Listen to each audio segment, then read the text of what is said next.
What's up sa inyo mga idol? Welcome to Kuya Judel's Vlog. This is my second chapter. Tara, samahan niyo ako. Boss, tatanungin kita. Ano ba ang bansang awit ng Pilipinas? Ha? Ano ba ang bansang awit ng Pilipinas? Bayang Mag-iliw. Bayang Mag-iliw. May 100 kita na sa akin.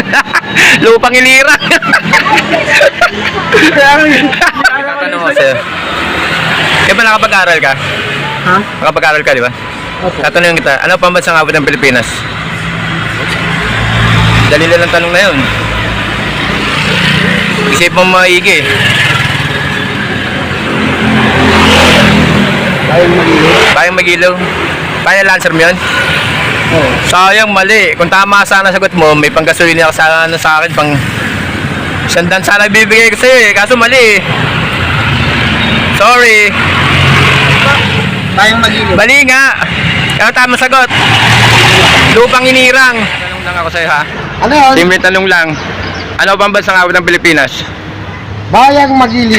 Bayang Mag-iliw. Mali. Mali. Ano tama sagot? Ano? Lupang inirang. May tatanong ako sa'yo, okay lang ba? Ano ba ang bansang awit ng Pilipinas? Lupang Ilira. Ang galing.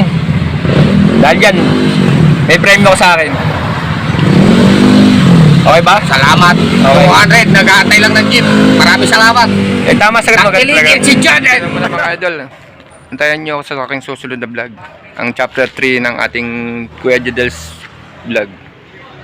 Samantala, magpapala muna ako sa inyo. Bye.